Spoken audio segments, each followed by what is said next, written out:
How's it going, everybody? Today's topic, or what we're doing today, is we're going to the auction. I got a ton of feedback, and I didn't even realize this was a thing, but when I bought my new truck, my Ram Mega Cab with the 6.7 Cummins, I got a lot of emails about, hey, could you do a video on how to buy stuff at auction? I've never considered it. That's not something I do. And I thought, okay, why not? It never occurred to me. Friends, I've been doing auctions for almost 15 years. My first exposure to an auction is when we bought this property.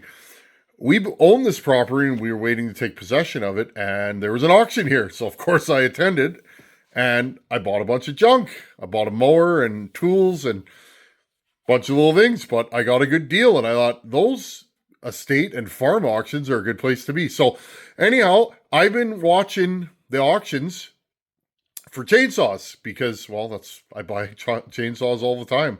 And I found this lot here, and originally I browsed by it, and then I went back. It looked like some chainsaw junk, but no chainsaws. And then I looked further at the pictures, and I saw a saw in there. So anyhow, I'll show you pictures right here, and this is the lot that I decided we need to bid on and see if we can get it.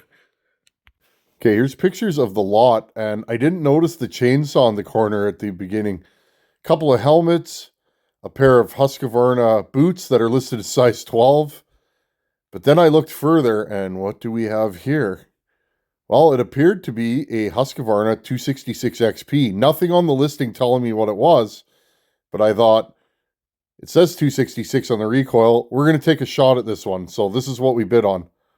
Okay, so that was the lot, and now earlier on when I was driving to get this lot, because we won it, friends, I just took a video driving there in my truck, and I'm going to talk about auctions with you guys and give you kind of my insights on them. Auctions are a lot of fun. Anyhow, check this out, driving there to pick it up.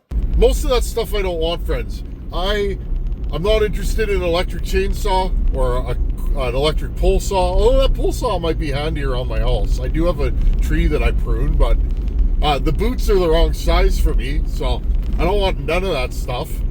But 2 forestry helmets and a chainsaw. I need a new forestry helmet, and those appeared to be Husqvarna branded helmets. Those helmets here, I think those helmets at the dealer are probably 75, 80 bucks, and there's 2 of them. So I said to myself, okay, use those to be 100 bucks for 2 of them. And then that saw, well, that saw is, well, it's my favorite saw. It appears to be a late model 266 XP. So right there, I was all over that, friends, and it looks complete, and it's covered in oil. And one thing I've learned buying saws, if they're covered in oil, they are usually the ones that clean up the nicest.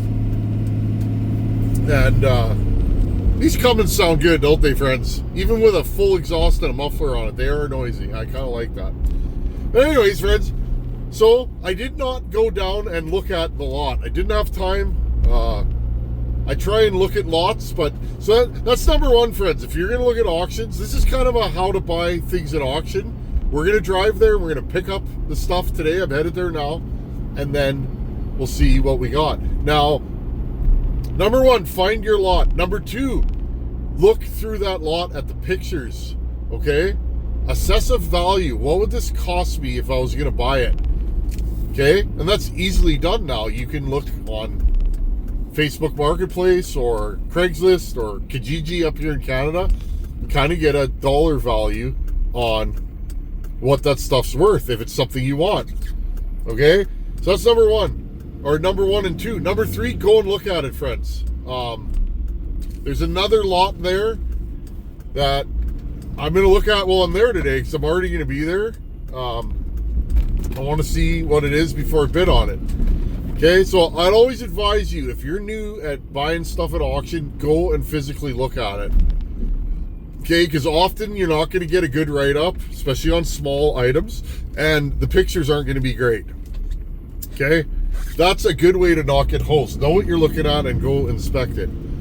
Okay, well, I didn't do that this time because I didn't have time. So I decided that saw locally here Not running, $150 to $200. This one looks mint. Doesn't look like any of the plastic's broken. There's nothing missing from it. Likely it'll be a running saw with a little bit of work. Okay, so I placed a value on that locally here. $200 to $300 is probably what that saw is worth. I see them as high as $400, $500 if they're running and minty. So I figured that whole lot's probably worth about $400 in real dollars. So I decided I would go as high as half, $200, because I wasn't willing to go and look at it. Okay, so I signed in and I bid half, $200, friends.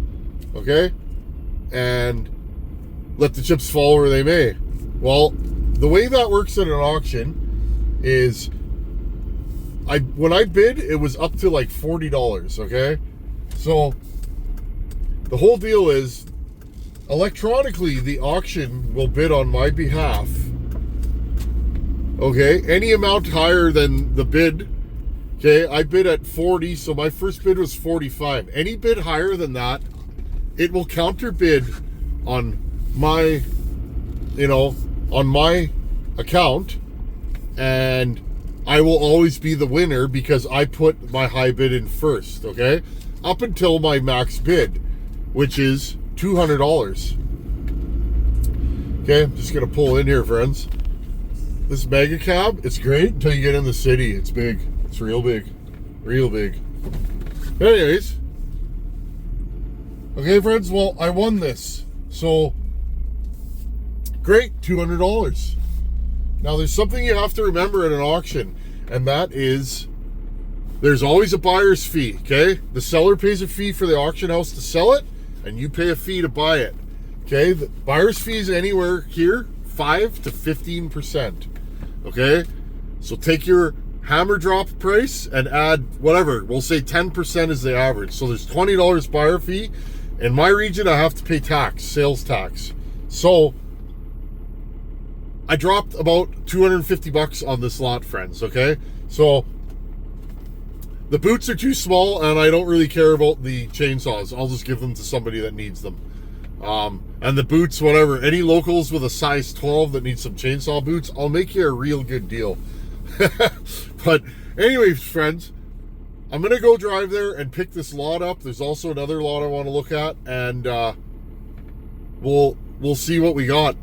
I don't know anything about that saw, but it's a 266, and it's my life goal to buy every one of those I can in this region. It's my favorite saw, and I like working on them the most. So anyhow, I'll hit you guys up when we pick up our lot, and hopefully the saw is as clean as it looks. I'm also going to go wash my truck on the way home. So little tip, friends, when you get a really crusty saw, and this one's dirty, I can tell from the pictures, run her through the car wash and hose it off. I do that all the time, and that way all that dirt, debris, and mung will come off, and you can see what you got. 30 seconds of hosing in the car wash, or a minute, is worth hours of scrubbing in the shop, is what I've figured out. Anyhow, friends, I'm really excited. I'm going to go grab this lot, and I'll show you guys what we got after I pick it up. Okay, pair of Husqvarna Light 28 chainsawing boots. I have a pair of Helly Hansons like this, but these are legit, loggers boots. I'll take them. I don't know what these cost, but anything rubber boot and safety rated and steel toe is generally expensive. So, and again, size 13. I looked in here, right here, friends. See that? USA. Oh, I don't know if you guys even really see it. Size 13. You guys, there you go. Okay. I was just editing here, and I thought, I wonder how much those boots are. I know how much safety boots are, professional ones. I have a $500 set of winter work boots. My Helly Hansen rubber boots are pretty pricey. I went online. Those Husqvarna boots in Canada are anywhere from $325 to $400. So, yikes. I guess I did okay. I didn't know that. I don't wear boots like that generally. And, score! Okay, back to the video. So we're waiting. Couple of forestry helmets. This is just a generic, no-name forestry helmet.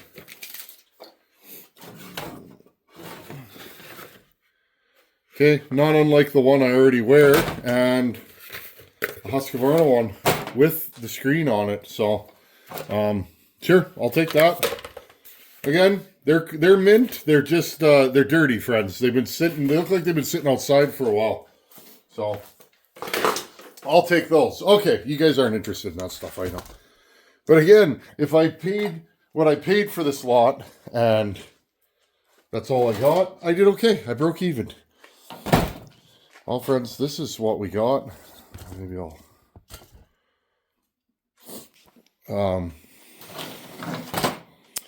I gotta say, I bought a lot of these things. This is one of the absolute... This is probably the cleanest 266 XP I have ever bought without piecing it together, okay? Here's what's nice, too. The decal is still on the recoil. There's no real rash on the wrap, friends. Okay? I believe that is a 1995. Okay? So, very, very nice saw. Now, I cheated, friends. I went and took the Cummins for a little bath. And like I said, I hosed this off. The saw looked like that. Okay?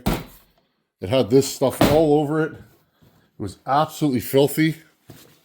And then I went to pull it over to see if it had compression, and the recoil got stuck. So let's just dig into this quick.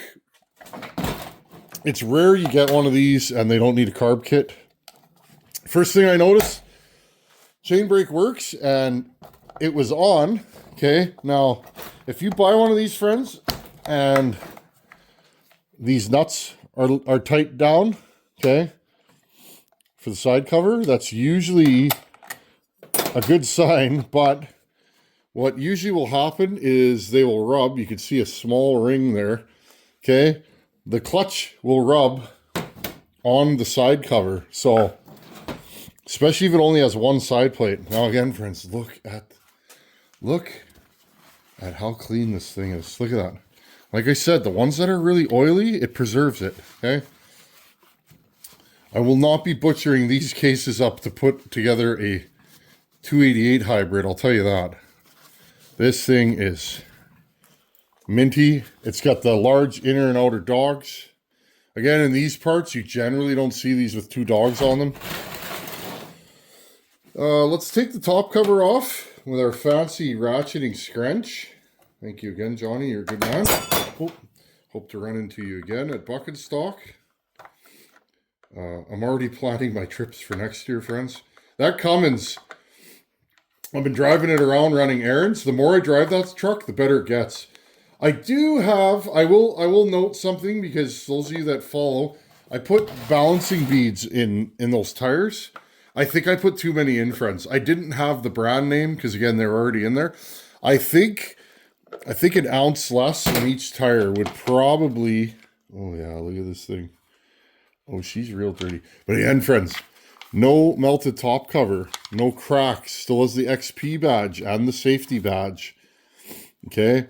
Very rare to find them like this anymore. I probably don't have a top cover nicer than that. Let's see. I have this one. This one is shinier, but it also has more damage on it. So, pick your poison, I guess. Anyways, that Cummins is just, it's getting better and better and better and better. Now, I don't know if this thing has spark, but first thing, our recoil's stuck, so let's deal with that. I did smell in the gas tank. It doesn't smell great, so we probably won't. We can probably make this thing fire today, but I'd be shocked if we can make it run. First thing I want to see is what is the state of underneath here. Because based on how the rest of the saw looks, I bet you this is just caked. Again, friends, I hose this thing off at the car wash. So I've been doing that for years. It makes the quickest work of the outside of the saw. Let's see. I bet you. You know, it's nice. No missing screws. Oh, wow. Wow, is this thing dirty. So, this thing's going to be one of the cleanest saws I've ever seen. And I could tell because of the amount of oil. This oil, I remember years ago talking with the Iron Horse about saws, and he mentioned that, and I'd never really thought about it, but it's like the dirtiest saws I've ever bought turn into the cleanest saws. Like, look, you can't even see the clips. Sorry, friends, if I'm getting my arm in your way. Okay, like, wow, look at this thing. Oh, it's gross. It's beautiful. This is going to be a nice saw. Okay, well, I can't even see where the clips are, friends. It's that dirty. Wow. Okay, here's what I'm going to do. I'm going to open up the shop door. I got enough air in my compressor to do what I need to do. I'm going to blow this thing out. A lot of times when they're like this, they no longer make spark. I've noticed that. Okay, I'm gonna go blow this thing out. Let's just give it a chance. Okay, and again, look at the carburetor. Absolutely caked. This thing has never been cleaned, ever. For sure, this saw has never been blown out. Okay, I'm excited, friends. This thing's going to be nice. This is a keeper for sure. Give me a couple minutes. Look at the difference. This thing, wow. It's way cleaner. I'm just going to put some fuel in the tank in preparation. Let's see if this thing starts. This thing was so dirty. Impressive. To you out there who own this saw, if you're still with us, I salute you. One of the dirtiest power saws I have ever had on my bench, to the point you couldn't even see the parts underneath. I cheated, friends. I grabbed another air deflector here because, well, I had one, so we'll just use a clean one, and we'll clean that other one. That other one, that, might I add, is not in any way damaged, which again, these are often smashed. Coil, I scraped all the dirt off the coil, and I cleaned out the recoil because, well, it was absolutely full of stuff, and I don't like that. So that's probably why it was sticking. Okay, I'm just going to tighten these up. Okay, let's see what we got here. Wow, this thing's got compression for days. I'm not even going to look inside the muffler. Fuel line is so hard, I feel like if I move it, it's going to break. So that's good. I don't know if this thing has spark. We'll play that by ear. Friends, I enjoy this hobby. It is rare that I've ever bought a running chainsaw. It just, I don't know. For me, because I am a hobbyist, it still has the gasket under here. That's a good deal. Let's see how correct this thing is. What carburetor is on it? It is a...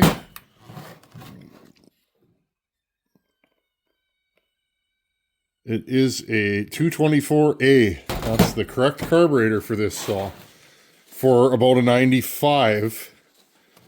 Or sorry, 85. This is an 85, friends, not a 95. The newest 266 SE I've had, and that was the one that I had for years that I gave to a buddy. That was an 83. About 85 is when they became the 266.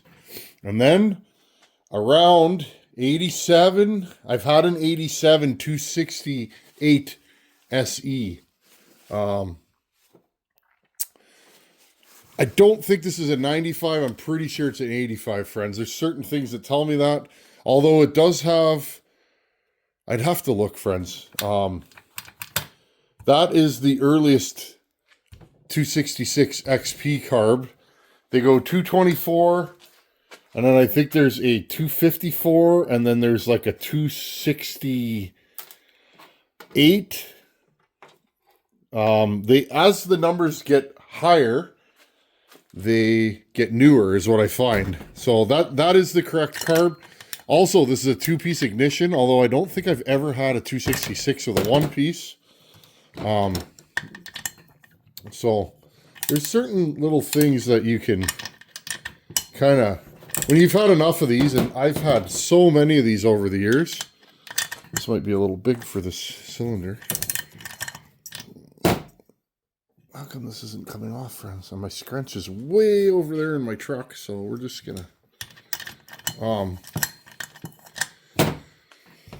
so the early 266s, the SEs, they have a different cylinder on them. Sorry for my arms, friends. That's just the way it's going today. That's a good sign. Chocolate brown. Does this thing have any spark? Sometimes I can't see the spark. Ooh, there's some schmutz. You guys see that schmutz there? Ready? Yoink. We don't want that going in there.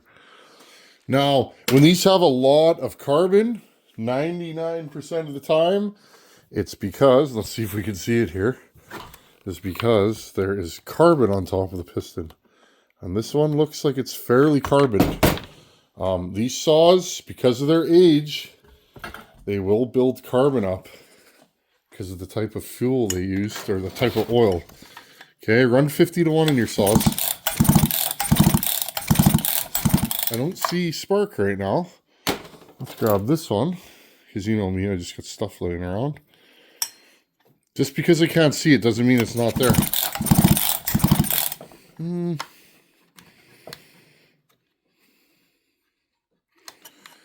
Just unplugging the kill switch.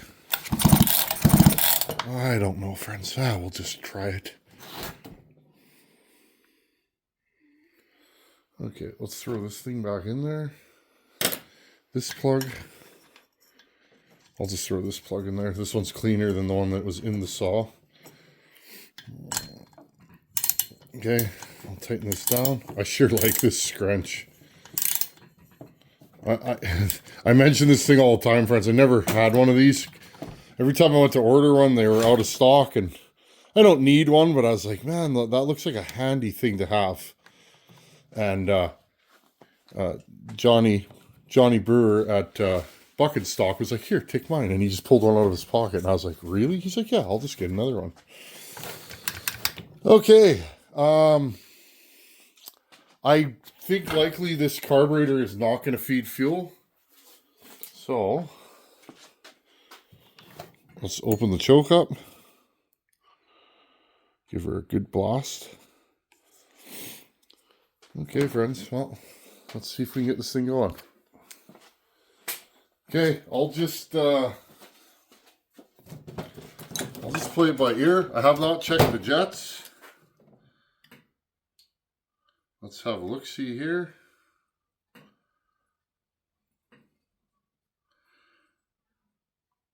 Our low jet was at about 1.5, which is a little high for this saw.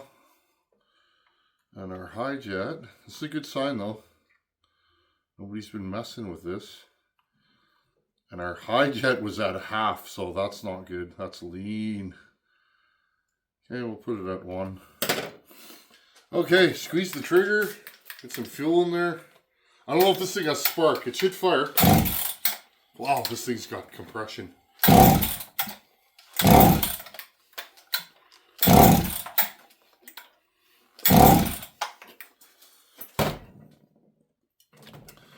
Let's check the plug.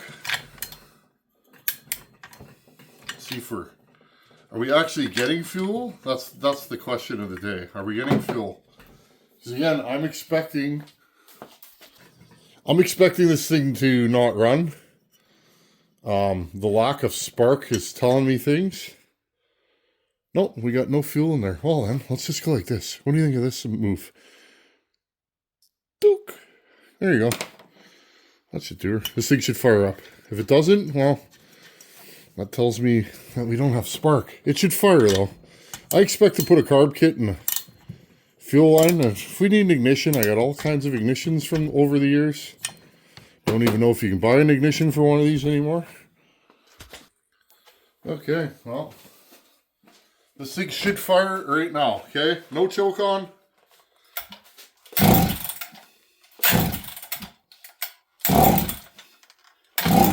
It's not even trying, friends.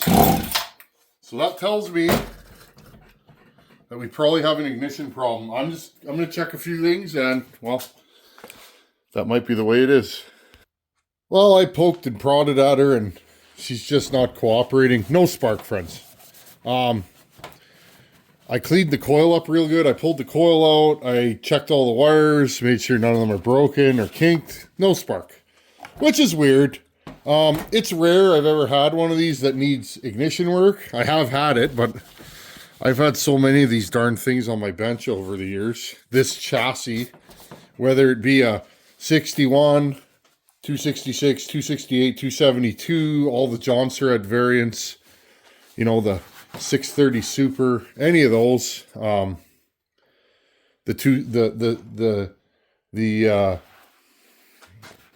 is it? The Husqvarna, what's the original one? The 162. I have a couple of those. Just all great saws. So again, friends, this thing does not run. Did I get hosed? No, I don't think so. Now, if you don't have, friends, I literally have a bag with good ignitions in it. It'll be a matter of me going over to the bag and grabbing a new ignition set. And we'll get this thing running, I guarantee it. I figured that it was going to be a dirt issue, and it still might be, but I can't see any dirt left on here. But anyways, there you go. We bought something at auction. I don't think we paid too much. We got a bunch of extras that sweeten the deal. I mean, friends, I would have been just happy to buy this saw. In this condition, it's absolutely complete. Every bolt I pulled out has a red ring, a factory sealant. I would say this saw has never been apart. Look at the bottom of it. Look how clean it is, okay? It's not all scraped up. The handle even is in nice shape. I would say there's little to no rash on the bottom of this recoil. That all tells me that this is a low hour saw. And the front of this thing has all the paint. I don't think I've ever seen that on one of these. So, I'm a happy man. Anyhow, friends, I'll leave you guys here. I don't want to make this video too long, but have fun. Buy stuff at auction, yard sales, Facebook Marketplace. I mean, there's saws everywhere, friends. Find a guy with a tree service. Dig through his pile of junk.